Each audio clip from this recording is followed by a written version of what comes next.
আসসালামু আলাইকুম। দূরের এবং কাছের, দেশ এবং দেশের বাইরে যে যেখান থেকে আমার এই ভিডিওটা দেখছেন, নদী কুকিং অ্যান্ড ব্লগ চ্যানেলে আপনাদের সবাইকে স্বাগতম। তো আজকে আমি আমার কিচেন থেকেই ভিডিওটি আপনাদের সঙ্গে শেয়ার করছি। তো ভিডিওর শুরুতেই আমি এখানে কিন্তু কড়াইয়ে তেল বসিয়ে দিয়েছি, তেলের সঙ্গে পেঁয়াজটাও ভাজতে দিয়ে দিয়েছি। এখন আমি এটাকে একটু হালকা গোল্ডেন করে ভেজে নিব। আজকে আমি আপনাদের সঙ্গে শেয়ার করব আমার সাদামাটা একটা তেহারির রেসিপি, যেটা আমার বাচ্চারা ভীষণ পছন্দ করে এবং তাদের পছন্দের খাবারের তালিকায় প্রথম। তারা এভাবেই তেহারি রান্না করলে খুব মজা করে খায়। তার জন্য এটাই শেয়ার করছি, যেহেতু আজকে আমরা আমাদের বাসায় মাত্র 3 জনই আছি, আপনাদের ভাইয়া গ্রামে গিয়েছে। তো আমরা এটাই আজকে রান্না করে আমাদের খাবারটা তৈরি করে নিচ্ছি। তো প্রথমে কিন্তু দেখছেন আমি এখানে মাংসটাকে কিন্তু ভালো করে সব রকমের মশলা দিয়ে এটাকে মেখে রেখেছিলাম। এখন কয়েকটি কাঁচামরিচ দিয়েছি ভেঙে, আর দিয়ে দিচ্ছি কয়েক চামচ গুঁড়া দুধ। লেবুটা কিন্তু আমি আগে থেকেই মাংসেতে দিয়ে দিয়েছিলাম, এখন আমি গুঁড়া দুধ দিচ্ছি। আমি এভাবেই টক দইয়ের প্রসেসিংটা চালিয়ে যাচ্ছি, কারণ এভাবে করলেও কিন্তু সময়টাও বাঁচে, এই টেস্টটাও খুব ভালো আসে। তো এখন আমি এটাকে কিন্তু কড়াইতে দিয়ে ঢেলে দিচ্ছি, দিয়ে এটাকে খুব ভালো করে নেড়ে চেড়ে এর সঙ্গে মিশিয়ে নেব। যে সকল আমার প্রিয় আপুরা আমার এই ভিডিওটা দেখতে শুরু করে দিয়েছেন, তো প্লিজ ভিডিও শুরুতে একটা লাইক দিতে ভুলবেন না। আর যারা আজকে প্রথম আমার এই চ্যানেলটি দেখছেন, তো আমার চ্যানেলটিকে সাবস্ক্রাইব করে দিতে পারেন। তো আমি এখন সামান্য চিনিও এর ভিতরে দিয়ে দিচ্ছি। তো এখন এটাকে আমি খুব ভালো করে উল্টে পাল্টে নেড়ে চেড়ে এটাকে মিশিয়ে নিব। এর ভিতরে কিন্তু তেল ঘি আমি দুইটাই ইউজ করেছি, সবই আমি মশলা কিন্তু দিয়ে আমি এর ভিতরে এটাকে কিন্তু ভালো করে আমি 10 মিনিট ম্যারিনেশন করে রেখে দিয়েছিলাম। তো এটাকে আমি কিন্তু খুব ভালো করে নেড়ে চেড়ে মিশিয়ে নিয়েছি। এখন এটাকে চাপা দিয়ে আমি কষিয়ে নিব। তো 10 মিনিটের মতো এটাকে কিন্তু আমি মিডিয়াম টু লো আঁচে কষিয়ে নিয়েছি। এখন এর ভিতরে আমি বিরিয়ানি যে মশলাটা সেটাও কিছুটা অ্যাড করব। তো এটা দিয়ে আমি আর একটু ভালো করে নেড়ে চেড়ে এটাকে মিশিয়ে আরও কিছুক্ষণ রান্না করব। আমি কিন্তু এর ভিতরে কোনো রকম পানি ব্যবহার করব না, মাংসে যে পানিটা উঠেছে সেটাতে এর রান্নাটা হয়ে যাবে। তো ফাইনালি আমার দেখুন মাংসটা কিন্তু রান্না হয়ে গেছে।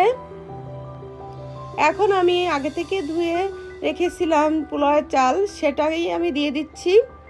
এখন চালটাকেও আমি খুব ভালো করে এর সঙ্গে মিলিয়ে নিব।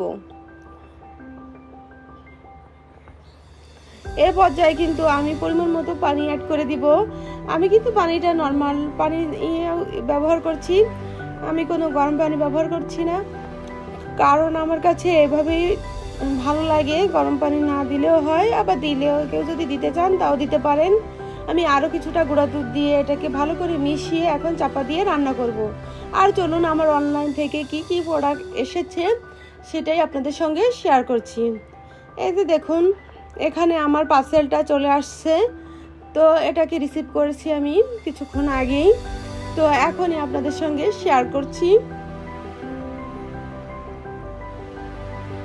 আমার কিচেনের জন্য খুবই প্রয়োজনীয় এবং আমার পছন্দের একটি প্রোডাক্ট কিন্তু আমি অর্ডার করেছিলাম।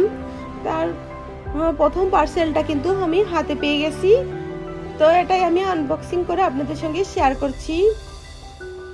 আমি কিন্তু কিছুদিন পরেই আর কি দেখতে পারবেন, কয়েকদিনের ভিতরেই আমি বাসাটা চেঞ্জ করব। তো নতুন কিচেনের জন্য আমি কিছু প্রোডাক্ট অনলাইন থেকে নিয়েছি, সেটা দেখাচ্ছি, এবং এটা আমি কিভাবে কিচেনে অর্গানাইজেশন করব সেটা আমি আপনাদের পরে শেয়ার করব। তো এটা আমি খুলছি, দেখুন তাদের বক্সিং করাটা ভীষণ সুন্দর। আর এটা খোলা মাত্রই দেখুন আমি দেখছি যে এটা যেমনটাই আমি চেয়েছিলাম বা যেমনটা দেখেই আমি অর্ডার করেছিলাম ঠিক তেমনটাই আছে। তাদের প্রোডাক্টগুলো খুবই সুন্দর, তাদের কোয়ালিটিও খুবই ভালো, দেখুন একদম সেম তেমনটাই আছে। তো আমি এটা এক সাইড করে রেখে দিয়ে আমি সেকেন্ড বক্সটাও আনবক্সিং করে নিব।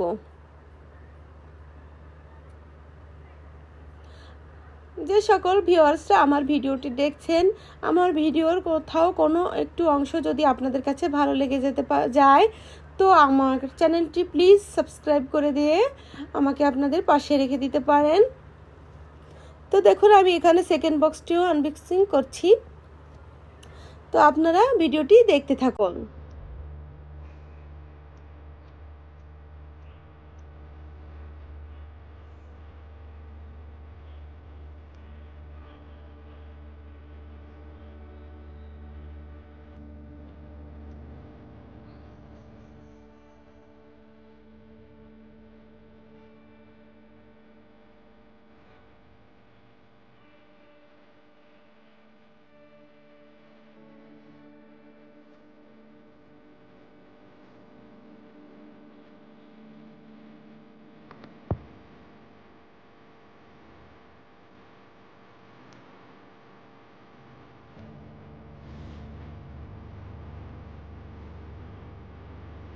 দেখুন এটা কিন্তু সেই মার্বেল কাটের স্ট্যান্ড, এটা কিন্তু খুবই ভারী।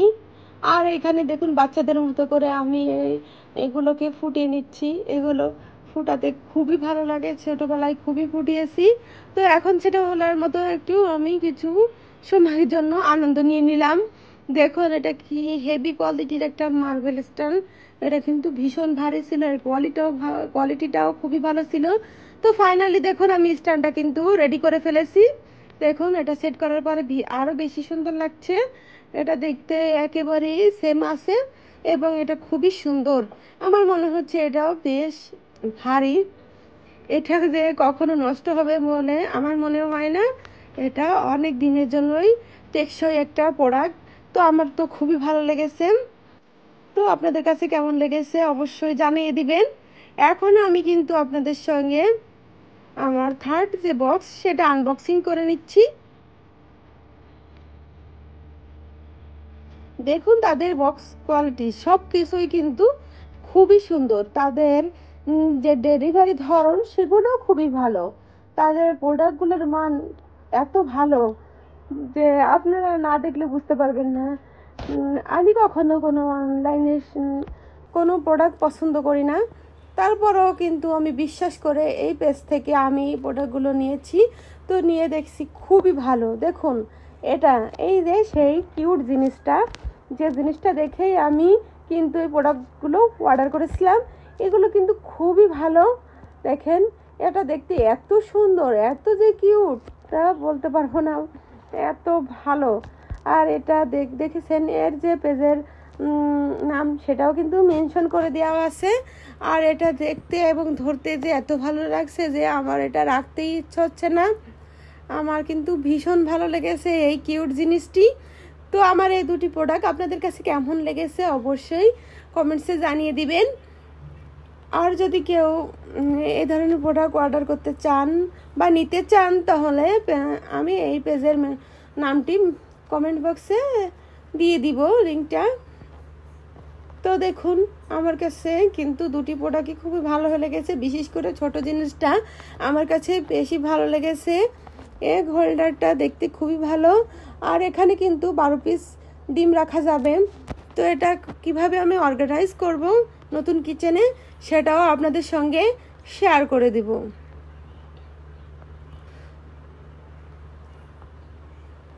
তো এগুলো দেখে কিন্তু আমার মনটা ভীষণ ভালো হয়ে গেছে। আমার মন চাচ্ছে সারাক্ষণ এই কিউট জিনিসটি ধরে রাখি। তো চলুন এখন রান্নাবান্নায় যাই। আমার কিন্তু অলরেডি তেহারিটা কিন্তু হয়ে গেছে। আজ কিন্তু মনটা ভীষণ খুশি লাগছে।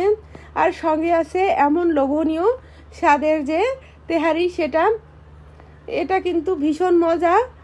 এটাই আমার পরিবারের সবাই খুবই পছন্দ করে। দেখুন ভাতটা কত সুন্দর ঝরঝরা, ঠান্ডা পানি দিয়ে করেছি বলে যে ভাতটা নষ্ট হবে তা কিন্তু নয়, এটা কিন্তু খুবই সুন্দর। দেখুন একেবারেই রেস্টুরেন্টের মতো। আর এটা খেতেও কিন্তু রেস্টুরেন্টের স্বাদেরই ছিল। আর এটা খুবই ভালো একটা খাবার, ঘরোয়া খাবার বলতে পারেন। এভাবেই তেহারি তৈরি করে আপনারাও কিন্তু বাসায় খেতে পারেন। এটার টেস্ট কিন্তু কোনো অংশে কম যায় না। এতে কিন্তু আমি ঘিটা ব্যবহার করেছি, তো ঘিয়ের একটা স্মেল আসছে, সেটাও কিন্তু খুবই ভালো লাগছে। তো সব কিছু মিলে খুবই ভালো হয়েছে। আর আমার আজকের ভিডিও এবং আমার যে নতুন 2টা প্রোডাক্ট আপনাদের সঙ্গে শেয়ার করেছি, এগুলো কেমন হয়েছে অবশ্যই কমেন্টসে জানিয়ে দিবেন। আর ভিডিওটি ভালো লাগলে অবশ্যই লাইক, কমেন্ট, শেয়ার, সাবস্ক্রাইব করতে ভুলবেন না। সবাই ভালো থাকেন, সুস্থ থাকেন। আল্লাহ হাফেজ।